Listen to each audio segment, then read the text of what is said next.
لو مدینے کی تجلی سے لگائے ہوئے ہیں، لو مدینے کی تجلی سے لگائے ہوئے ہیں، دل کو ہم مت لائے انوار بنائے ہوئے ہیں، دل کو ہم مت لائے انوار بنائے ہوئے ہیں، نام آتے ہی ابو بکر عمر کا لب پر، نام آتے ہی ابو بکر عمر کا لب پر، کیوں بگڑتا ہے وہ پہلو میں سلائے ہوئے ہیں، کیوں بگڑتا ہے وہ پہلو میں سلائے ہوئے ہیں، لو مدینے کی تجلی سے لگائے ہوئے ہیں۔ السلام علیکم ورحمۃ اللہ تعالی وبرکاتہ۔ ناظرین محترم، آپ کا میزبان سہیل احمد قادری حاضر خدمت پروگرام لے کر نعت فیکٹر۔ آج تکویر ٹی وی پر اسکائی چینل 749 خصوصی نشریات آپ کو پیش کی جاتی ہے، جس میں علماء کرام کی ایک ایسی خوبصورت لائن اپ ہمارے درمیان تشریف لائے ہوئے مانچسٹر سے دونوں حضرات اور عالم اسلام کے نامور شخصیات اور ٹی وی کے عرصہ دراز سے وہ چہرے جو چمکتے دمکتے افق پہ ستاروں کے مانند، میری مراد حضرت علامہ مولانا محمد شاہ جہاں مدنی صاحب بھی تشریف لائے ہیں، ان کو سلام پیش کرتے ہیں، خوش آمدید بھی کہتے ہیں۔ السلام علیکم ورحمۃ اللہ۔ وعلیکم السلام ورحمۃ اللہ۔ بہت شکریہ آپ تشریف لائے۔ جی جزاک اللہ، آپ کو بھی اور تمام ناظرین کی خدمت میں بھی سلام۔ ماشاءاللہ خوبصورت آپ کا پروگرام ہے نعت فیکٹر، یہ آپ بھی مبارکباد کے قابل ہیں اور لائق ہیں، بلکہ تکویر ٹی وی کی پوری ٹیم کائنات کا حسنی اصل میں نعت سے ہے، تو وہ آگے چل کر ہم بیان کریں گے۔ تو میں یہ سمجھتا ہوں کہ بڑا اچھی کلیدی میڈیا کے حرم میں آپ کی یہ کاوش ہے، اللہ تعالیٰ آپ کی توفیقات میں مزید اضافہ فرمائے۔ آمین آمین، بہت شکریہ۔ اور ان کے ساتھ عالم اسلام کے نامور شخصیت، میری مراد حضرت علامہ مفتی فضل قیوم سبحانی قادری صاحب، ان کو خوش آمدید کہتے ہیں۔ السلام علیکم ورحمۃ اللہ۔ وعلیکم السلام۔ بہت شکریہ حضرت، آپ تشریف لائے۔ حضور غوث پاک کے دربار کے آپ خلیفہ بھی ہیں ماشاءاللہ۔ میں سمجھتا ہوں کہ اہل سنت والجماعت کی صفوں میں جو صف اول میں دونوں حضرات کا شمار ہے، اور یو کے یورپ کی سرزمین پر آپ حضرات پورے یورپ میں بھی آپ دورے کرتے ہیں، اور میں سمجھتا ہوں جو ہمارے یورپ کے ناظرین ہیں وہ بھی استفادہ کر رہے ہیں آپ کی یہاں شرکت سے۔ میں ناظرین آپ کو یہ بتانا چاہتا ہوں کہ کچھ لوگوں کے ذہنوں میں یہ سوال اٹھتا ہے کہ جی نعت صرف نعت خان ہی پڑھ سکتا ہے، نعت صرف نعت گو شاعر ہی لکھ سکتا ہے، یا اس کا ذکر تذکرہ یا اس کی جو ادائیگی ہے وہ صرف نعت خان ہی کر سکتا ہے۔ لیکن نعت فیکٹر جو نام ہم نے رکھا، فیکٹر کا انگلش میں مطلب ہے کہ اس کا مغز، نعت کا جو مغز ہے، اس کا مرکز ہے، اس کا منبع ہے، اس کی جو روٹ ہے وہ کیا ہے، کہاں سے ہے، کیسے ہے، اور کون اس کا بیان کر سکتا ہے۔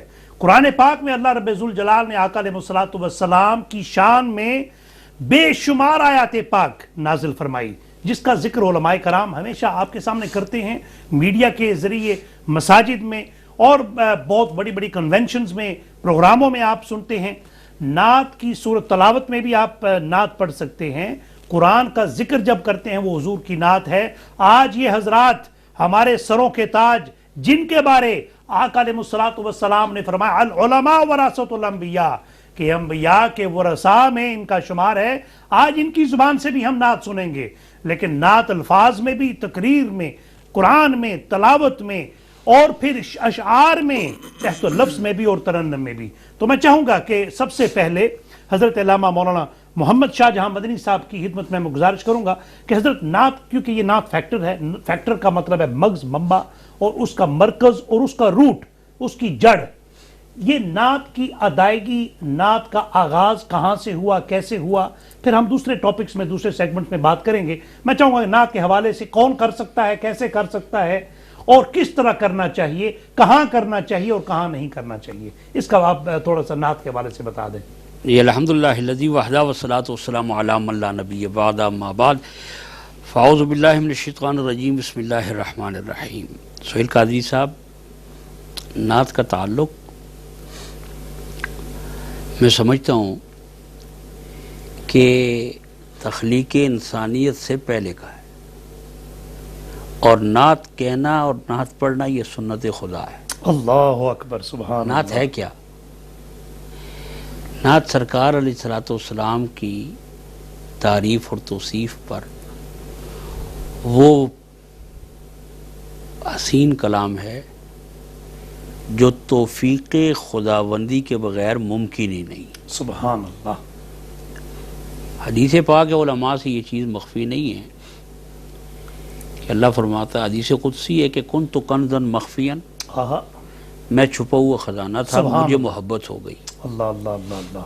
شاہ ولی اللہ محدث دہلوی رحمۃ اللہ علیہ نے اور دیگر علماء ملت اسلامیہ نے اپنی تصانیف میں اور محدثین نے اس کو لکھا ہے کہ الفاظ، یہ وہ حدیث قدسی ہے کہ الفاظ خدا کے ہیں اور زبان جناب مصطفیٰ کریم صلی اللہ علیہ وسلم کی، اور قرآن کے بعد سب سے بڑا درجہ جو ہے وہ حدیث قدسی کا ہے، جس کے راوی خود سرکار ہے۔ سبحان اللہ۔ کہ میں چھپا ہوا خزانہ تھا، مجھے محبت ہو گئی، اللہ، میں پہچانا جاؤں انوار آفا۔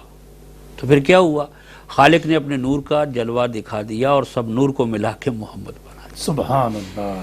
اس حدیث میں ہے کہ میں چھپا ہوا خزانہ تھا، مجھے محبت ہو گئی۔ تو پتہ یہ چلا کہ محبت کس سے ہوئی؟ محبت کی ابتدا یہ زمینی نہیں، عرشی تحفہ ہے، سبحان اللہ، اور یہ اللہ کی سنت ہے۔ کیا کہنے۔ تو میں چھپا ہوا خزانہ تھا۔ حدیث جابر میں آتا ہے، پوچھا گیا یا رسول اللہ آپ کب سے نبی ہیں؟ فرماتے کنت نبیا وآدم بین الماء والطین، والتین، سبحان اللہ۔ میں اس وقت سے نبی ہوں جب آدم مٹی اور پانی کے درمیان تھے۔ اللہ اللہ اللہ۔ دوسری حدیث میں ہے کہ اسی قبیل سے ہے کہ میں اس وقت سے جو نبی ہوں جب آدم علیہ السلام روح اور جسد کے درمیان تھے۔ تو اللہ تعالی اپنی شان الوہیت میں اول ہے، اور سب سے پہلے یا جابرو ان اللہ تعالی قد خلق قبل الاشیاء نور نبی کا من نوری، سبحان اللہ، کہ سب سے پہلے اللہ نے اے جابر تیرے نبی کے نور کو اپنے نور سے پیدا کیا، جیسے اس کی شان کے لائق ہے۔ کیا کہنے۔ تو میں صرف چھوٹی سی یہ تمہید اس لیے مضبوط رکھ رہا ہوں کہ اللہ چھپا ہوا خزانہ تھا، اسے محبت ہو گئی تو محبوب کی تخلیق ہوئی۔ تو اب سب سے پہلی جو نعت ہے نا، اس کی بنیاد محبت ہے، اور محبت اللہ نے کی۔ تو قرآن کریم میں متعدد آیات بینات ہیں۔ تو جب سب سے پہلے نور پیدا ہوا، نہ دم تھا نہ آدم تھا، یہ خدا کی ذات تھی یا نور مصطفیٰ تھا؟ سبحان اللہ۔ اللہ نے فرمایا، اللہ کے محبوب نے کہا الحمدللہ رب العالمین، فرمایا محبوبی اگر یہ حمد میرے لیے تو وما ارسلناک الا رحمۃ للعالمین، تیرے کے لیے۔ کیا کہنے۔ اگر رحمان اور رحیم میرے لیے تو رؤوف الرحیم تیرے لیے، اگر لا الہ الا اللہ میرے لیے، محمد رسول محمد رسول اللہ میرے لیے، سبحان اللہ۔ تیرے لیے، تو پھر کہنا پڑے گا خدا ہے میرے نبی کا ذاکر، آہا، کبھی نہ یہ ذکر ختم ہوگا۔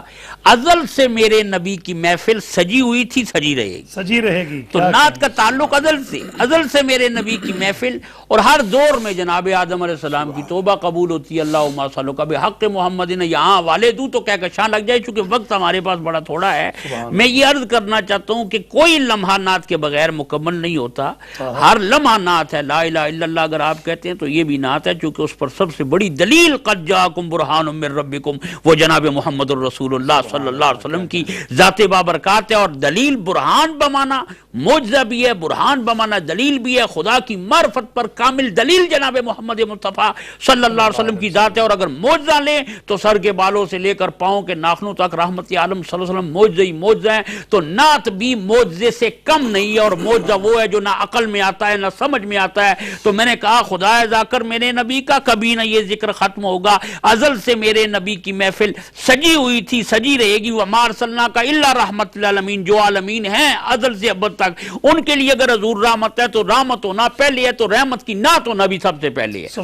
بات سمجھ آ رہی ہے آپ کو؟ تو کہنا پڑے گا کوئی دور کوئی لمحہ انسانیت پہ گزرا ہو، جمادات پہ گزرا ہو، نباتات پہ گزرا ہو، حضور فرماتے ہیں میں کائنات کے ذرے ذرے کے لیے اللہ کا رسول بن کے آیا ہوں، اور کائنات کی ماں سوائے سرکش اور جنوں اور انسانوں کے کائنات کا ذرہ ذرہ جانتا ہے کہ میں اللہ کا رسول ہوں۔ تو پھر ہمیں کہنا پڑے گا ہر دور نے کی اسم محمد کی تلاوت، اور ہر دور کے ہونٹوں پہ سجا نام محمد۔ نعت صرف غنا کا نام نہیں ہے کہ نعت خان پڑھتا ہے، نعت ہے اللہ کا قرآن کی آیتیں، اگر سورہ والضحیٰ واللیل اذا سجا کے سورت میں اترے تو وہ بھی نعت ہے، اگر وہ یاسین کہے تو وہ بھی نعت ہے، وما ارسلناک الا رحمت للعالمین کہے تو وہ بھی نعت ہے، اور اگر وہ اسی سنت پر عمل کرتے ہوئے صدیق اکبر رحمت عالم صلی اللہ علیہ وسلم کے چہرے اقدس کو دیکھ کر یہ کہیں کیا نظر الی وجہ رسول اللہ، تو یہ بھی نعت ہے۔ اگر فاروق اعظم رحمت عالم صلی اللہ علیہ وسلم کی ادائیں دیکھ کر کہیں کہ آقا آپ جیسا کوئی ہے نہیں، تو یہ بھی نعت ہے۔ اور اگر حضرت علی فرمائے کہ سونیا نہ تیرے سے پہلے کوئی دیکھا نہ بعد میں دیکھا، تو یہ بھی نعت ہے۔ اور اگر حسان بن ثابت ممبر پر کھڑے ہو کر کہیں وَأَحْسَنُ مِنْكَ لَمْ تَرَ قَطُّ عَيْنِي وَأَجْمَلُ مِنْكَ لَمْ تلد النساء، کسی ماں نے آپ جیسا جنا ہی نہیں ہے۔ لوگ تو آج رولا ڈالتے ہیں میلاد کہاں سے ثابت ہے، تو یہ میلاد ہی ہے نا، کسی ماں نے آپ جیسا پیدا ہی نہیں کیا، جنا ہی نہیں ہے، تو میلاد نہیں ہے تو اور کیا ہے؟ یہ صحابہ سے ثابت ہے نا۔ سارے نے اشرف علی تھانوی صاحب نے اس کو لکھا ہے، نواب صدیق الحسن قنوجی علیہ حدیث ہے، انہوں نے لکھا ہے، تمام علماء نے جتنے بھی علماء متقدمین ہمارے گزری ہیں مختلف مکاتیب فکر کی یا مسالک کے، انہوں نے اپنی اپنی سیرت کی کتابوں میں جناب حسان بن ثابت کا یہ کلام لکھا ہے، تو وہ کیا کہہ رہے ہیں؟ سونیا آپ جیسا ماں نے جنا ہی نہیں ہے۔ وَأَجْمَلُكَ مِنْكَ وَأَحْسَنُ مِنْكَ لَمْ تَرَ قَطُّ عَيْنِي وَأَجْمَلُ مِنْكَ لَمْ تَلِدِ النِّسَاءُ۔ اور آگے کیا فرماتے ہیں؟ یہ اعلیٰ حضرت کا تو عقیدہ نہیں ہے، یہ صحابہ کا عقیدہ ہے، یہ جناب حضرت ابو بکر پاک کا عقیدہ ہے، خلفائے راشدین کا عقیدہ ہے، اہل بیت کا عقیدہ ہے۔ کیا خوبصورت بات کی ہے جناب حسان بن ثابت نے، فرماتے ہیں سونیا خلقت مبرأ من کل عیب، اللہ تعالیٰ نے آپ کو ہر عیب سے پاک کیا ہے۔ حضور کے سامنے وہ بیان کر رہے ہیں، صحابہ تصدیق کر رہے ہیں، اللہ کی رحمتوں کا نزول ہو رہا ہے۔ یہی باتیں اگر آج سہیل قادری کرتا ہے یا شاہ جہان مدنی کہتا ہے یا مفتی فضل قیوم سبحانی کہتا ہے، اور لوگ کہتے ہیں کہ شاید یہ ایک مخصوص طبقے کے لیے، نعت ہر دور کے لیے، کائنات کے ذرے ذرے نے کلام کیا ہے۔ رحمت عالم سے احجار نبی پاک کو سلام کرتے ہیں، حضرت صاحب اسی طرح ہے نہیں، احجار نے سلام کیا، اشجار نے سلام کیا، احجار نے کلام کیا، تو کائنات کا ذرہ ذرہ جو ہے اشجار نے کیا، لیکن حضور علیہ السلام کی مٹھی میں اگر کلمہ کنکریوں نے پڑھا تو وہ بھی کیا ابو جہل کی مٹھی میں، ابو جہل کی مٹھی میں، میں اسی طرف آ رہا تھا۔ آپ دیکھیں نا جی، میں ناظرین کرام کی خدمت میں، یہ مسلک کی جنگ نہیں ہے، کوئی لڑائی نہیں ہے، حقیقت ہے، کائنات کی حقیقتیں ہیں۔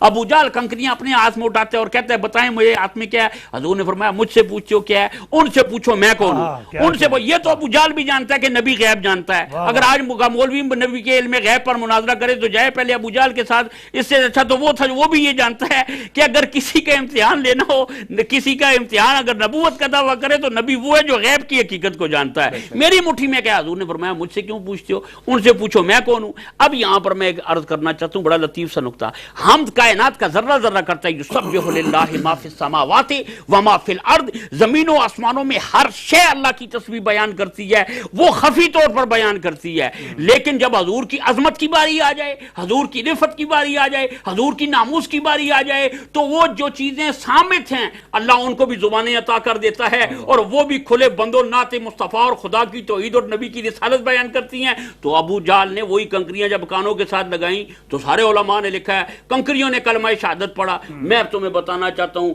کہ عیسیٰ علیہ السلام نے مردوں میں جان ڈالی ہے۔ نعت مصطفیٰ کیا ہے؟ نعت مصطفیٰ کا کمال کیا ہے؟ عیسیٰ علیہ السلام نے مردوں کو زندہ کیا، ہمارا یہ ایمان ہے، قم باذن اللہ کہتے تھے، تو مردے میں نکلی ہوئی روح کو پلٹانا واپس، یہ کمال ہے۔ یہ معجزہ ہے. لیکن مصطفیٰ کا کمال یہ ہے کہ چھوٹی چھوٹی کنکریاں جو ہیں بے جان ان میں روح عطا کرنا نگاہ مصطفیٰ کا کمال ہے. ان کو دھڑکنیں عطا کرنا، ان کو زندگیاں عطا کرنا، یہ میرے آقا علیہ الصلوۃ والسلام کی نگاہ ہے. اسی لیے اعلیٰ حضرت فرماتے ہیں جس طرف اٹھ گئی دم میں دم آ گیا، اس نگاہ عنایت پہ لاکھوں سلام. تو عرض کر رہا ہوں کہ ان کنکروں نے احجار نے کلام کیا، اشجار نے سلام کیا. یہ وہ لوگ ہیں جو نعت پڑھتے ہیں. کیا بات، ہر ایک کے مقدر میں نہیں ہے. کسی نے خوبصورت بات کی کہ نبی کی جلوہ گری ہو تو نعت ہوتی ہے، ردائے نور تنی ہو تو نعت ہوتی ہے، فیوز پنج تنی ہو تو نعت ہوتی ہے، بشکل بوذر و سلمان فارسی و اویس فدائے نام نبی ہو تو نعت ہوتی ہے. ہم تو محبت والے ہیں، سنیے اور اپنا ایمان تازہ کیجئے. بچشم فیض نبی، مفتی صاحب، بچشم فیض نبی حضرت عمر کی طرح کسی کی بگڑی بنی ہو تو نعت ہوتی ہے. کسی کی بگڑی بنی ہو تو نعت ہوتی ہے. مثال حضرت صدیق و حضرت عثمان، علی نبی کا ولی ہو تو نعت ہوتی ہے. علی نبی کا ولی ہو تو نعت ہوتی ہے. اور نعت کہتے کس کو ہیں؟ صرف یہ غنا کے ساتھ نہیں اور آواز کے ساتھ یہ کرنا اچھی بات ہے، اس کو ہم نعت خان کہتے ہیں. شاعر دربار رسالت تھے جناب حسان بن ثابت، اور میں یہاں پر کہتا ہوں کہ نعت کہتے کس کے ہیں؟ حروف وجد میں ہوں. انڈر میٹرک کا تو بس کا کام ہی نہیں ہے نا کہ نعت کو سمجھے. نعت کہتے کس کو؟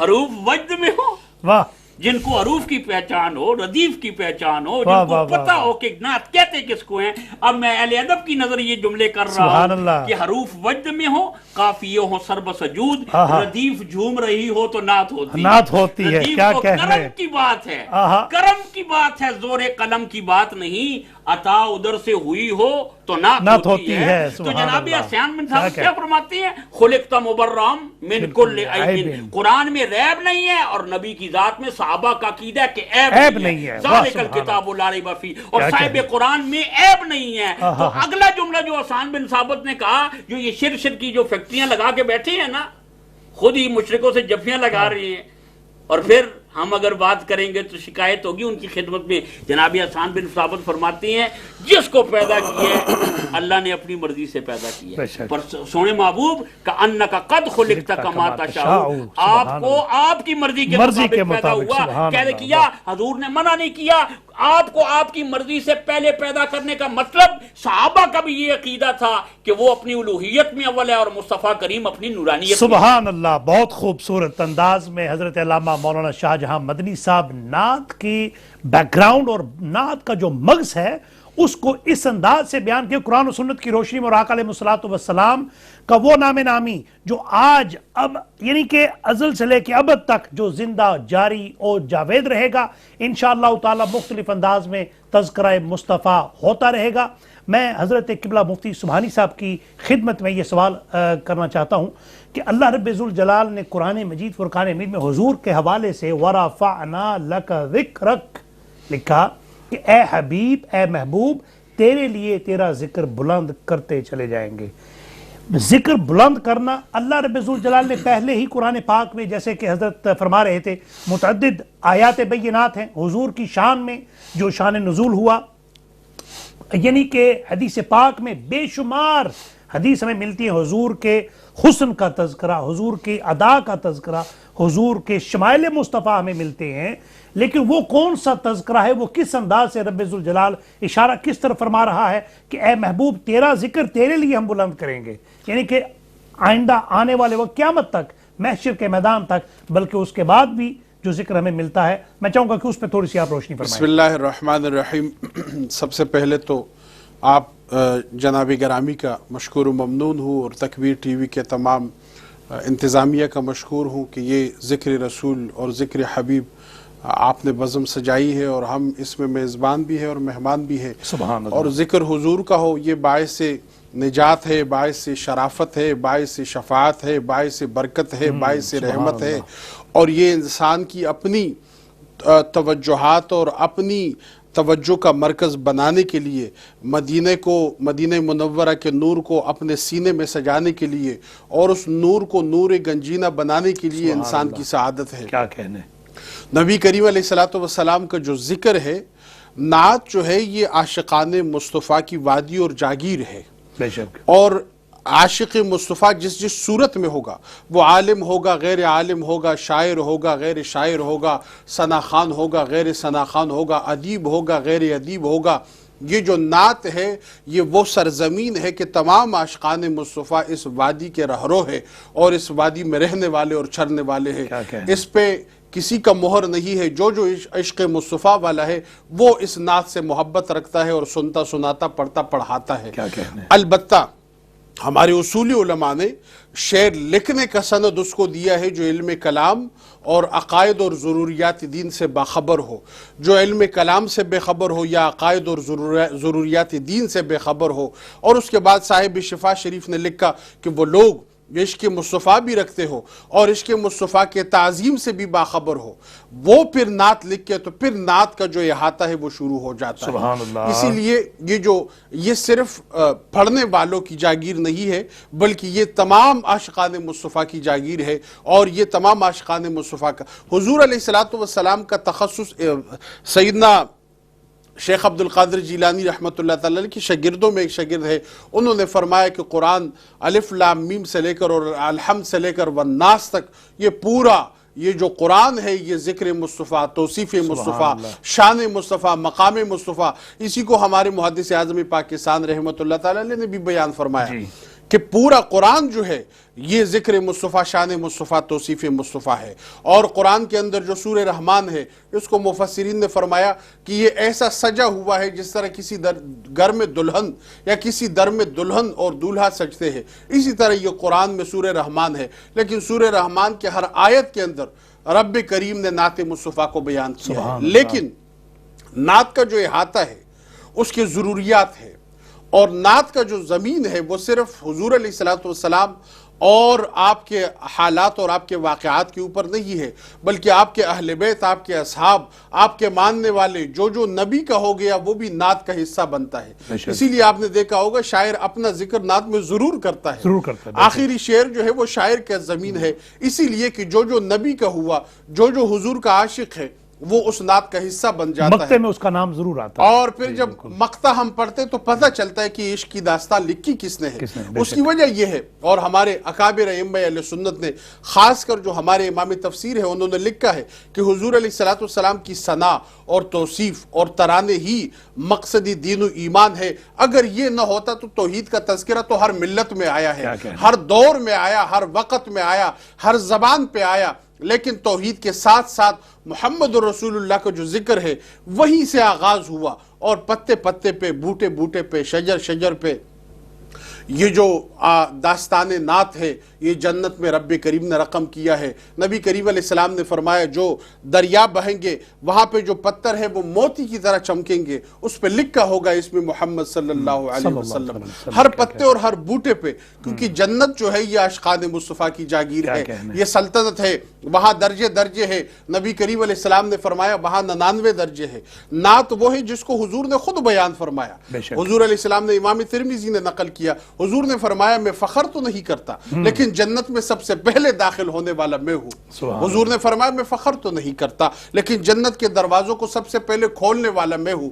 حضور نے فرمایا میں فخر تو نہیں کرتا لیکن سب سے پہلے شفاعت کرنے والا میں ہوں۔ حضور نے فرمایا میں فخر تو نہیں کرتا لیکن تمام اسباب شفاعت مہیا کرنے والا میں ہوں۔ حضور نبی کریم علیہ السلام نے فرمایا میں فخر تو نہیں کرتا لیکن خدا کریم نے 100 درجے جنت کے بنائے، سما جو درجہ ہے وہ انبیاء کرام رسولان عظام کا ہے۔ فرمایا میں فخر تو نہیں کرتا اس سمے درجے میں جو سب سے اعلیٰ درجہ ہے وہ محمد مصطفیٰ کا ہے۔ یہ خود وہ نعت ہے جو امام بخاری نے، امام مسلم نے، امام ترمذی نے، ہمارے اکابرین نے اس کو نقل کیا۔ حضور علیہ السلام خود بتاتے رہے، اور نبی کریم علیہ السلام نے خود فرمایا جو میرے گھر تک آیا، جو میرے دروازے تک آیا، میرے پہ درود و سلام پڑھا، میرے پہ نعت پڑھا، اور میرے دروازے میں کھڑے ہو کر اس نے جو مانگا، نبی کریم علیہ السلام نے فرمایا الف الف سے لے کر شفاعت تک، اور فرمایا من زار قبری وجبت لہو شفاعتی، جو میرے دربار تک آ گیا اس کی شفاعت کرنا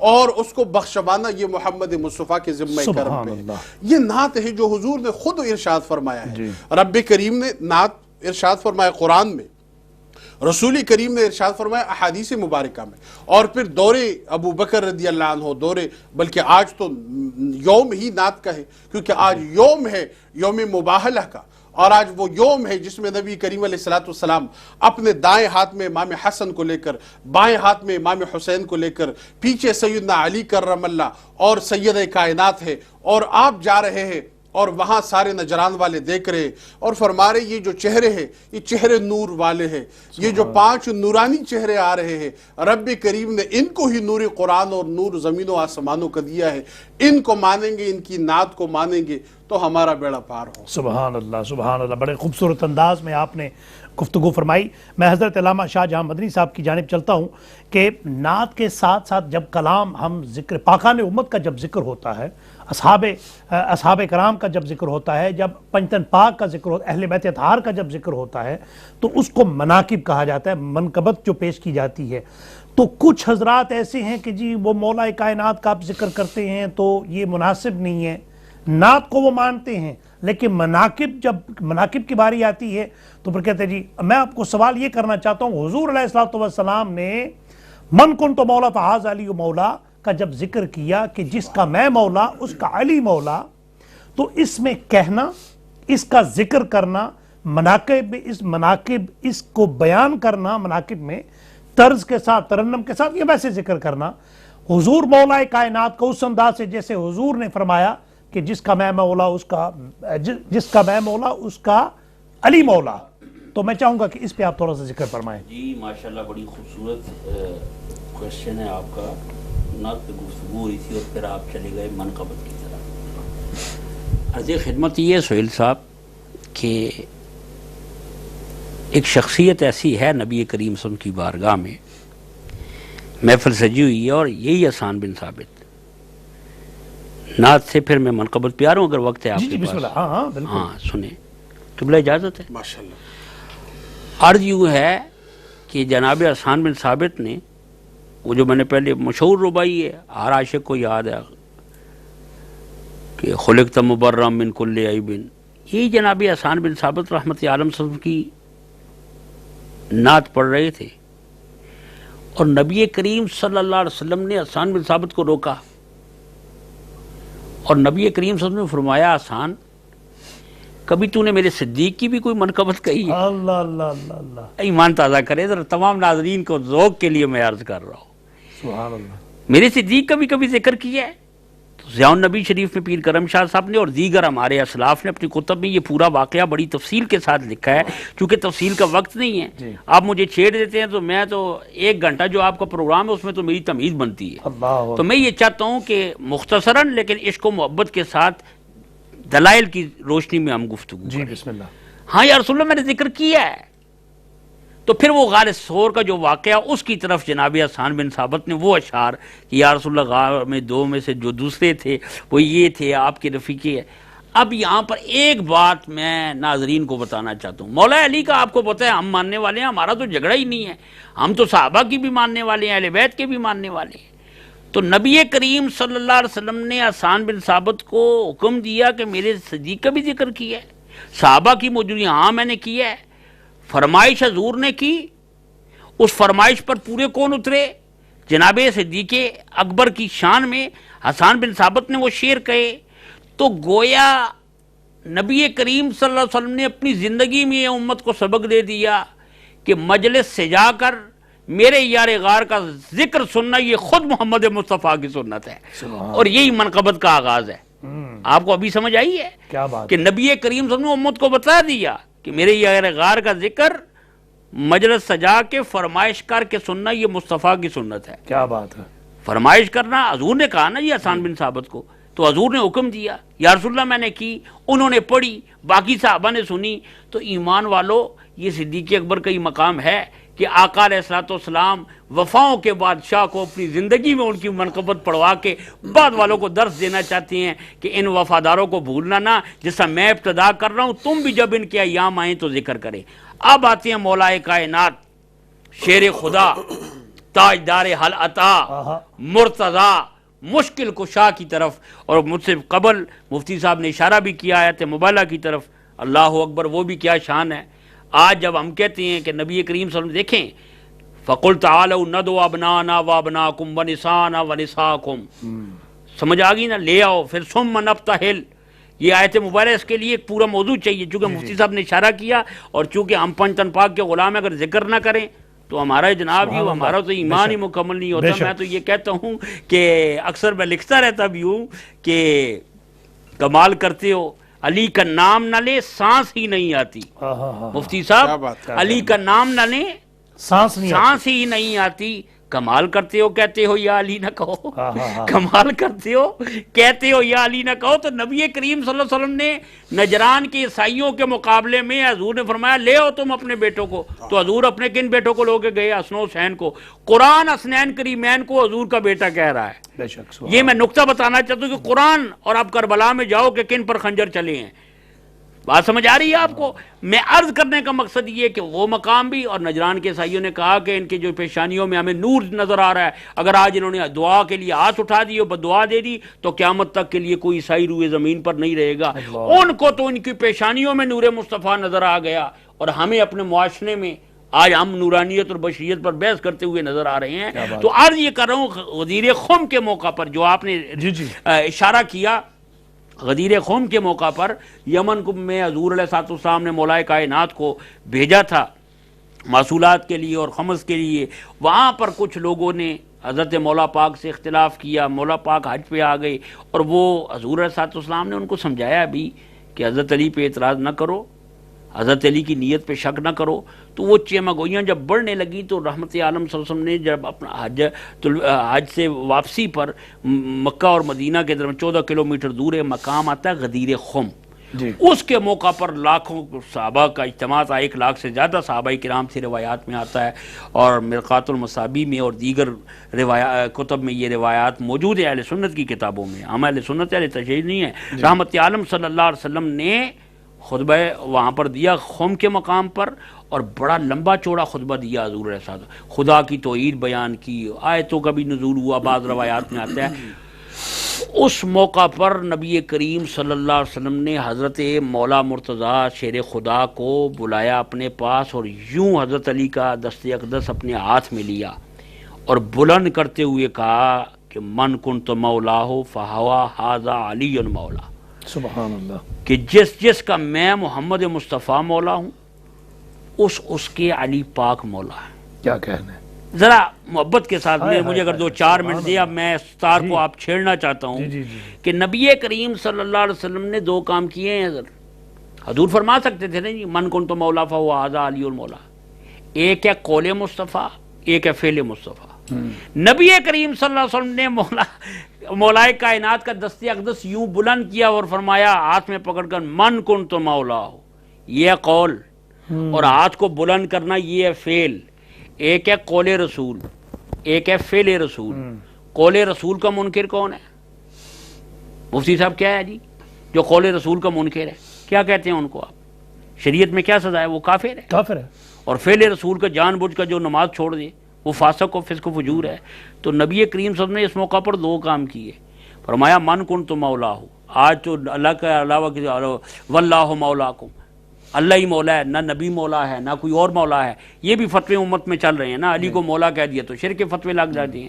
تو نبی کریم صلی اللہ علیہ وسلم کیا فرماتے ہیں؟ من کنت مولا، جس کا میں مولا، جس کا میں مولا، مزہ لیں ذرا ایمان کے ساتھ، جس کا میں مولا۔ تو نبی کریم صلی اللہ علیہ وسلم کو پتا تھا جو میرے غلام ہے وہ مجھے مولا کہیں گے، سبحان اللہ، جو میرے غلام ہے وہ مجھے مولا سمجھے، محبوب سمجھیں گے، دوست سمجھیں گے، مددگار سمجھیں گے۔ جس کا میں مولا، اس کا علی مولا۔ حضور نے ہاتھ بلند کر کے فرمایا ایک ہے قول رسول، ایک ہے فعل رسول۔ فعل رسول کا جان بوجھ کے جو منکر ہے وہ فاسق ہے، اور قول رسول کا جو منکر ہے وہ دار اسلام سے خارج ہو جاتا ہے۔ تو نبی کریم صلی اللہ علیہ وسلم نے 2 کام کیے، علی کا ہاتھ اپنے ہاتھ میں لیا، اس میں قول بھی ہے فعل بھی ہے، قیامت تک کے لیے سند ادا کر دی۔ علی قیامت تک کے لیے اب جو بھی تیرا بے ادب ہوگا یا وہ فاسق ہوگا یا وہ، سمجھ آ گئی نا؟ تو یہ حضور علیہ السلام نے مولا کائنات کی جو شان، جس کا میں مولا اس کا علی مولا، اور قرآن کریم فرقان حمید میں تو ہم یہ کہتے ہیں کہ تصویر کے دونوں رخ امت کو بتانے چاہیے. واللہ مولاکم وہو العلی الحکیم، اللہ کا قرآن ہے، اللہ ہی تمہارا مولا ہے، وہ علیم بھی ہے اور حکیم بھی ہے. وہ علیم بھی ہے، حکیم بھی ہے. حقیقی مولا اللہ ہے. کیا اس کی عطا سے کوئی اور مولا نہیں ہے؟ ہیں. تصویر کا سکے کا ایک رخ دکھاتے ہو امت کو، دوسرا رخ کیوں نہیں دکھاتے؟ دوسرا دکھائے تمہاری دکانیں نہیں رہتی، تو اگر تمہاری دکان نہ رہے تو پھر پتہ لگے گا نا کہ سلطان بہو کا مسلک حق ہے، داتا صاحب کا مسلک حق ہے، خواجہ صاحب کا مسلک حق ہے، صحابہ کا مسلک حق ہے. نبی کریم صلی اللہ علیہ وسلم نے فرمایا کہ جس کا میں مولا اس کا علی مولا. اللہ کا قرآن کہتا ہے تصویر کا سکے کا ایک رخ یہ ہے واللہ مولاکم، یا تصویر کا ایک رخ یہ ہے وہو العلیم الحکیم. تو سہیل صاحب یہ بات تو سمجھ آ گئی نا کہ مولا کے لیے ضروری ہے کہ وہ علم والا بھی ہو، حکمت والا بھی ہو. جو حقیقی مولا ہے اس کو علم والا بھی ہو، وہ مددگار ہے، محبوب ہے، جو بھی سمجھتے ہو. متعدد ترجمہ عربی زبان میں مولا کا ہوا ہے، دوست بھی ہوا ہے، محبوب بھی ہوا ہے، مددگار بھی ہوا ہے، اچھا جی مشکل کشائی کرنے والا بھی ہوا ہے. یہ اب آپ کی مرضی ہے، میرا کام تو بیان کرنا ہے ایز اے طالب علم. میں تو نہ وہ عالم دین ہوں اور نہ میں تو ہمیشہ اپنے آپ کو طالب علم سمجھتا ہوں. میں بتانا یہ چاہتا ہوں کہ اللہ تعالیٰ نے قرآن مجید میں فرمایا، اللہ کی شان ہے نا واللہ مولاکم وہو العلیم الحکیم. اللہ مولا ہے، وہ علیم بھی ہے اور وہ حکیم بھی ہے. تو پتہ یہ چلا مولا ہونے کے لیے علم ہونا بھی ضروری ہے اور حکمت کا ہونا بھی ضروری ہے. اب اس قرآن کی آیت کی روشنی میں اور نبی کا یہ فرمان جو غدیر خم کے موقع پر حضرت علی پاک کی جناب مولا مرتضیٰ کی شان حضور نے بیان کی، من کنت مولا ہو فہو ھذا علی مولا. تو میں نے قرآن کی آیت سے حقیقی مولا ہے اور اس کی عطا سے اس کا محبوب پوری کائنات کے لیے مولا بن کے آیا ہے. مصطفیٰ کی نگاہ سے حضرت علی مولا ہے تو خدا بھی مولا ہے، مصطفیٰ بھی مولا ہے، علی بھی مولا ہے. علی اور مصطفیٰ کو مولا کہیں تو فتوے کی مشینیں کھلتی ہیں. میں نے کہا قرآن پڑھو، اللہ قرآن میں فرماتا ہے فَإِنَّ اللَّهَ هُوَ مَوْلَاهُ وَجِبْرِيلُ، تمہارا اللہ مولا ہے، جبریل مولا ہے، ملائکہ مولا ہیں، وصالح المومنین، صالح المومنین مولا ہے. اگر تیرا کوئی بزرگ صالح ہو وہ تو مولا ہے، اور جو صالحین ہے امام المتقین ہے اس کو مولا کیوں نہیں مانتے؟ امام المتقین ہے اس کو مولا کیوں نہیں مانتے؟ تو قرآن نے کہا واللہ مولاکم، اللہ تمہارا حقیقی مولا ہے، وہو العلیم الحکیم، وہ علیم بھی ہے وہ حکیم بھی ہے. تو حقیقی مولا تو وہ ہے نا، اس کی عطا سے. یہ بات ناظرین اگر سمجھ لیں کہ مولا کے لیے کیا ضروری ہے، علم ہونا بھی ضروری، حکیم حکمت ہونا بھی ضروری، حکمت بھی ہو اس کے پاس، حکیم بھی ہو، علیم بھی ہو، وہ حقیقی ہے. تو میں نے قرآن سے ثابت کیا جبریل بھی مولا ہیں. جبریل کی رفتار کیا ہے جی؟ یوسف علیہ السلام کنویں میں گرے نہیں ہیں تو سدرہ سے وہ آگے پروں پہ اٹھا لیتے ہیں. اگر جبریل کی یہ پرواز ہے، علی کی پرواز کیوں نہیں مانتے؟ اللہ اکبر کبیرہ. یہ ایک لمبا موضوع ہو جائے گا، پھر میں میں اپنی جملہ مکمل کر لوں. نبی کریم صلی اللہ علیہ وسلم نے فرمایا میں نے کہا حقیقی مولا کے لیے علم ہونا ضروری ہے. یہاں پر حضور نے اپنے آپ کو مولا کہا، علی کو کہا. اب حضور کیا ہیں؟ حضور علیم ہیں. حضور فرماتے ہیں انا مدینۃ العلم وعلی بابھا، میں علم کا شہر ہوں، علی اس کا دروازہ ہے. دوسرے موقع پر فرمایا انا دار الحکمت وعلی بابھا، میں حکمت کا شہر ہوں، علی اس کا دروازہ ہے. تو اتنے مولا ہمیں ملے ہیں، کیسے بندوں کا میں بندہ ہوں رضا، بول والے میری سرکار. سبحان اللہ، ماشاءاللہ، بڑے خوبصورت انداز میں گفتگو فرما رہے. میں حضرت قبلہ مفتی سبحانی صاحب کی جانب چلتا ہوں کہ جیسے کہ حضرت نے فرمایا کہ حضور علیہ الصلوۃ والسلام نے فرمایا کہ میں علم کا شہر ہوں، انا مدینۃ العلم وعلی بابھا، اور پھر دوسرے جو حکمت کا شہر ہوں اور پھر اس کا بھی دروازہ علی ہے. اس سے حضور علیہ الصلوۃ والسلام کا کیا اشارہ تھا کہ علی کہاں تک، وہ دروازے کا مفہوم کیا تھا، اور اس شہر میں داخل ہونا کون سا خزانہ اس شہر سے مل سکتا ہے جس کا دروازہ علی ہو، اور حکمت کے شہر سے کون سی حکمتیں مل سکتی ہیں جس کا دروازہ علی ہو؟ سب سے پہلے میں گزارش کرنا چاہتا ہوں صاحب سبا سنابل شریف حضرت سیدنا بلگرامی رحمۃ اللہ تعالیٰ علیہ، جو ایک سند کے لحاظ سے امام اہل سنت ہے، انہوں نے تخصیص فرمائی ہے کہ مولا جو ہے اس حدیث مبارکہ کے اندر ایک اللہ مولا ہے، ایک رسول مولا ہے اور ایک علی مولا ہے. اللہ قدیم اور لامتناہی، رسول کریم علیہ السلام مولا ہے، مددگار ہے، لیکن متناہی، عطائی، خدا کے عطا سے مولا ہے، لیکن رسالت اور نبوت کے صفت سے متصف مولا ہے.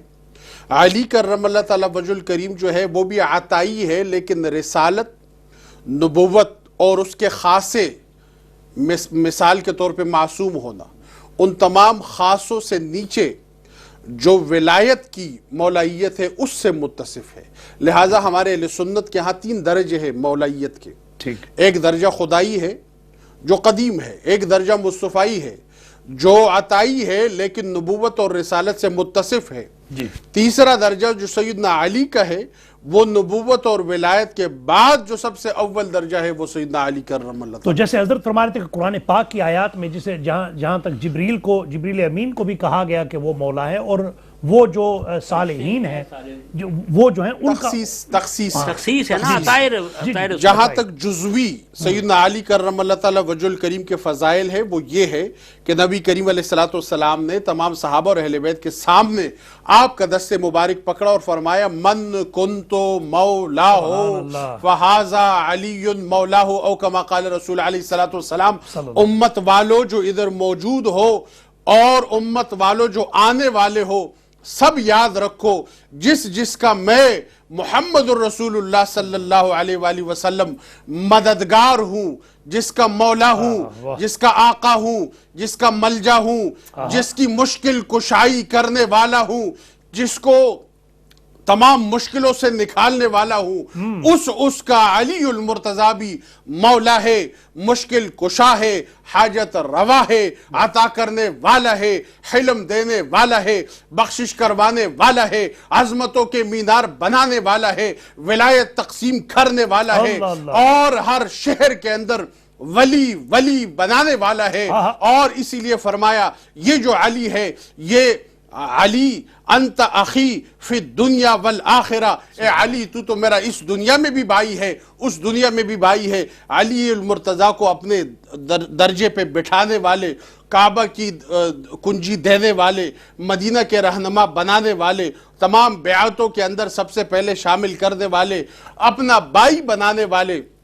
اپنے گھر میں رکھنے والے، اپنی بیٹی دینے والے، تمام عظمتوں کا تاج۔ لیکن یہ سیدنا علی المرتضیٰ کرم اللہ تعالی وجہ الکریم کے اپنے فضائل ہیں، اس کا کسی دوسری صحابی یا کسی اہل بیت سے کوئی متقابل یا متوازی کوئی سلسلہ نہیں ہے۔ آپ کے اپنے جزوی فضائل ہیں، باقی صحابہ کے اپنے جزوی فضائل ہیں۔ امت کو جو درس دیا وہ یہ کہ انا مدینۃ العلم، انا مدینۃ الحلم، انا مدینۃ الحکمت، انا مدینۃ المعجزت، انا مدینۃ الوفاء۔ کوئی 70-80 ایسے شواہد موجود ہے جس میں حضور نے فرمایا میں علم کا دروازہ ہوں، میں حلم کا، میں فقر کا، میں عطا کا، میں علم کا، میں تقوی کا، میں ولایت کا، میں شہر ہوں، اور اس پہ جو دروازہ رکھا وہ سیدنا علی رکھا۔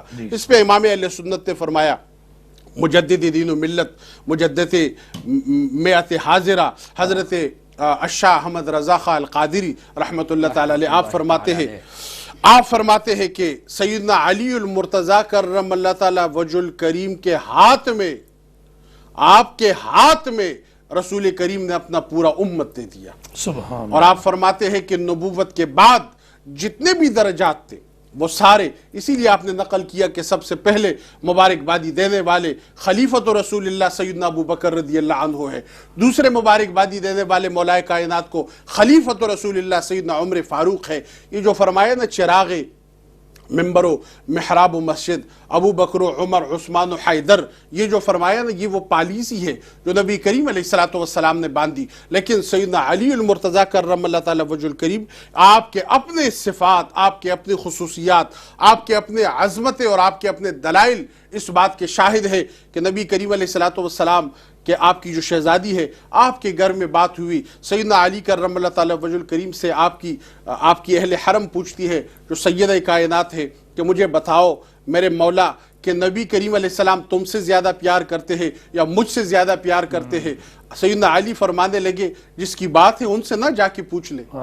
آپ آتے حضور کی بارگاہ میں، حضور سے پوچھتے یا رسول اللہ آپ اپنی بیٹی سے زیادہ پیار کرتے یا مجھ سے زیادہ پیار کرتے؟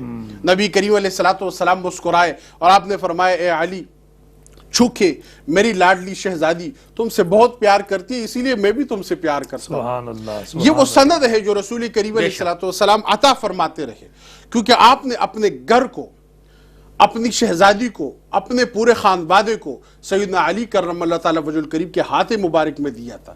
اور جگہ جگہ پہ رسول کریم علیہ السلام نے امت کو یہ سبق دیا ایسے تو اتباع کے لیے آپ کے ایک صحابی بھی کافی ہے. ایک کسی بھی صحابی کی اتباع کر لے تو آپ اپنے مقام تک پہنچ جائیں گے. لیکن اگر علم میں، تقوی میں، ولایت میں بڑا بننا ہے تو وہ جو مہر درکار ہے وہ علی کے گھر سے ہے، جو سیاہی درکار ہے وہ کربلا کے خون کی ہے، اور جو آپ کو سند درکار ہے وہ شاہی جیلا کی ہے.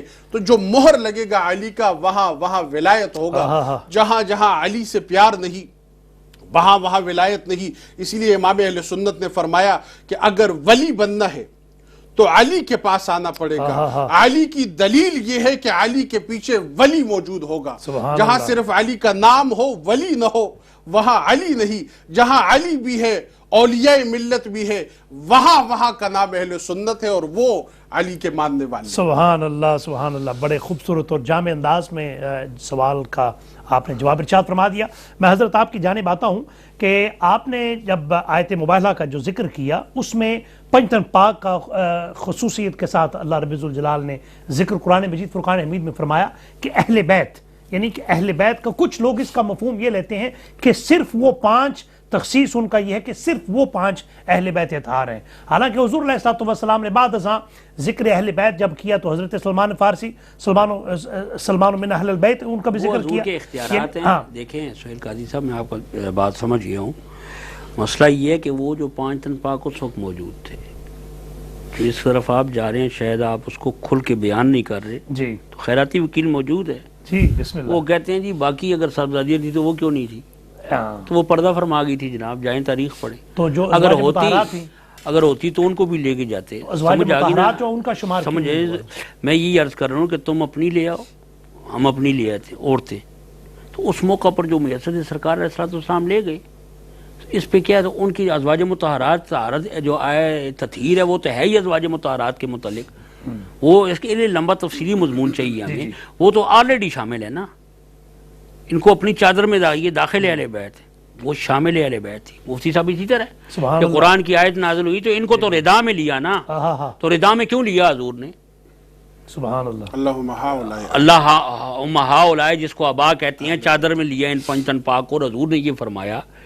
تو وہ جو گھر والوں کی ازواج تو ہیں ہی ہیں. جی. تو ہمارے عام معاشرے میں یہ کہ آج یہ سادی بات ہے، اس کے لیے کوئی راکٹ سائنس کی ضرورت نہیں ہے کہ کوئی بھی بندہ کہتا ہے ماشاءاللہ آپ کو کافی تجربہ ہے اس چیز کا کہ آپ کو جب پوچھا، میں نے پچھلے دنوں کہا جی آئیں جی فنکشن پہ جانا ہے، تو آپ نے کہا گھر والی کی طبیعت ٹھیک نہیں ہے. تو گھر والی کس کو کہتے ہیں جی؟ جو ازواج ان پہ اطلاق ہوتا ہے یا نہیں ہوتا؟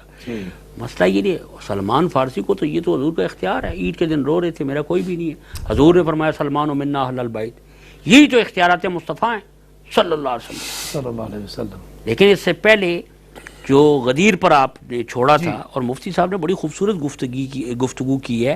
میں بتانا یہ چاہتا ہوں ادھر بھی آپ جو سوال کرنا چاہتے تھے وہ دائیں بائیں ہو گئے ہیں آپ. تو اس لیے میں عرض کر رہا تھا وہ یہ تھا. نہیں، مجھے تو مدعو اسی لیے کرتے ہیں نا، آپ کے سارے نزلیں مجھ پر پھینکے جا رہے ہیں. میں یہ عرض کرنا چاہتا ہوں کہ حضور علیہ الصلوۃ والسلام نے فرمایا من کنت مولاہ فہو ھذا علی المولا. مفتی صاحب نے اشارہ کیا، ابو بکر صدیق نے مبارکباد دی.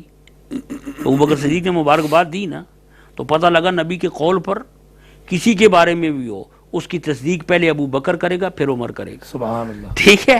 صدیق اکبر نے تصدیق کی، معراج شریف کی بھی تصدیق کی، حضور کی نبوت اور رسالت کی بھی تصدیق کی، اور جب علی کی ولایت کا ذکر ہوا مرقات المصابیح اور دیگر کتب میں لکھا ہوا ہے صدیق اکبر نے سب سے پہلے مبارکباد دی. اس کے بعد حضرت اس شخصیت نے مبارکباد دی ہے جس کے بارے میں نبی رحمت صلی اللہ علیہ وسلم نے فرمایا ہے کہ ان اللہ تعالی جعل الحق علی لسان عمر، کہ اللہ نے عمر کی زبان پر حق کو جاری کر دیا. سبحان اللہ. تو حضرت عمر نے کہا کہ اے علی تمہیں مبارک ہو، ہم نے اس حال میں صبح کی کہ آپ ہر مومن اور ہر مومنہ کے ولی ہو، مولا ہو. یہ کس نے کہا ہے جناب؟ فاروق اعظم رضی اللہ تعالیٰ. صدیق اکبر نے کہا. حضور نے فرمایا اتنی گواہیاں ہو جائیں جن کی زبان پر رب بولے وہ علی کی مولائیت کی تصدیق کر رہے ہیں. سبحان اللہ. اور ہم مولا علی کہیں تو آپ پر ہم پر فتوے جڑیں. یہ کہاں کا انصاف ہے؟ اور اس سے ایک اور مکتبہ فکر ہے. میں ان کے عقیدے پر مجھے حق نہیں ہے کہ انگلی اٹھاؤں. انہوں نے کچھ اپنی تشریحات لی ہیں تو میں ان کی خدمت میں تو کچھ نہیں کہتا، اپنے اہل سنت کو کہتا ہوں. اگر اس اعلان سے مراد اعلان خلافت ہوتا تو حضرت علی نے اس کو نہیں سمجھا کہ میرے بارے میں یہ اعلان ہو رہا ہے. کوئی ایک دلیل بتائیں کہ انہوں نے کہا کہ حضور نے میرے بارے میں فرمایا تھا من کنت مولا فہو ھذا علی مولا، تو خلافت کا حقدار میں ہوں، تو حضرت علی نے تو اس سے وہ مراد نہیں کچھ لوگ اشارہ ادھر لگاتے جو لیتے ہیں وہ لیتے ہیں نا. حدیث پاک میں حضور نے یہ بھی فرمایا. سمپل بات ہے، مفتی صاحب میرے بارے میں کہیں کہ مدنی صاحب بڑے اچھی پشتو بولتے ہیں، ایک مثال کی بات، تو مفتی صاحب نے مجھے کہا ہے نا کہ پشتو بولتے ہیں، میں نے بولی آپ نے تصدیق کر دی، تو میں نے تو اس سے اگلی بات نہیں کہی کہ میں فرینچ بھی جانتا ہوں یا میرا یہ بھی مراد ہے، اور بعد والے کہیں جی اس سے مراد یہ تھا کہ مدنی صاحب فرینچ بھی جانتے ہیں، تو مدنی صاحب بہتر جانتے ہیں نا. تو نبی کریم صلی اللہ علیہ وسلم نے فرمایا من کنت مولا فہو ھذا علی مولا، تو اس سے مطلب وہ جو اور لوگ اپنی مرضی کا لیتے ہیں، نہ حضور نے لیا ہے، نہ علی نے لیا ہے، نہ صحابہ نے لیا ہے. اگر لیا ہوتا تو علی کہتے ہیں اس سے مراد یہ کیا بات ہے. تو وہ ایک مخصوص جو پیرایا تھا وہ یمن کے لوگ تھے جنہوں نے حضرت علی کے بارے میں کچھ ایسی باتیں کی جو رحمت عالم صلی اللہ علیہ وسلم کو ناگوار گزری، اور حضور علیہ السلام نے اس موقع پر فرمایا من کنت مولا فہو ھذا علی مولا. ہم علی کو اس لیے نہیں مانتے، علی کے وہ خلیفہ تھے، ہم علی کو اس لیے مانتے ہیں کہ علی ماننے کے لائق ہیں، علی ماننے کے لائق ہیں. نبی تھے علی کو ولی کہنے والے، اور ولی بن گئے یا علی کہنے والے. مولا کائنات کی اولاد سے محبت کریں، پیار کریں، یہ ہمارے ایمان کی علامت ہے. تو اللہ تعالیٰ آپ کو خوش رکھے، مفتی صاحب کو خوش رکھے. جو بیان کیا ناظرین کرام، اللہ تعالیٰ اس کو قبول فرمائے اپنے محبوب مولا پاک کی بارگاہ میں. اور سبقت لسانی کے تحت کوئی ایسا جملہ میری زبان سے نکل گیا ہو، میں اللہ اور رسول کی بارگاہ میں معافی کا طلبگار ہوں. استغفر اللہ ربی من کل ذنب واتوب الیہ. ماشاءاللہ بڑے خوبصورت انداز میں علماء کرام نے جو سوالات ہیں اس کے جوابات قرآن و سنت کی روشنی میں ارشاد فرمائے. ناظرین محترم، میں ان کا دونوں حضرات کا مشکور ہوں، تشریف لائے، اپنا وقت نکالا اور پروگرام کو رونق بخشی. آپ کا مشکور ہوں جنہوں نے دیکھا، سراہا، اور میسیجز اور فیس بک پر جتنے بھی حضرات دعاؤں کی درخواست کر رہے ہیں، علماء کرام ہمیشہ آپ کے لیے دعا گو رہتے ہیں. ہمارا جو کربلا سیریز کا 10 روزہ مسلسل جو پروگرام ہے 10 ڈیز کا، انشاءاللہ تعالیٰ دا کرونیکلز آف کربلا، اس کے حوالے سے حقائق کربلا جو ہیں وہ سنڈے کو انشاءاللہ پہلا جو پروگرام ہوگا 2 گھنٹے کا 6 سے 8 ڈیلی، اس کا 10 دن کا جو سیریز ہے انشاءاللہ آپ کی خدمت میں پیش کیا جائے گا. یہاں تک پی ٹیلی ویژن اسکائی 749 دیکھنا نہ بھولیے گا انشاءاللہ. تب تک اپنے میزبان سہیل احمد قادری کو اجازت دیجیے. اپنا اور اپنے عزیزوں کا خاص خیال رکھیں. اللہ نگہبان.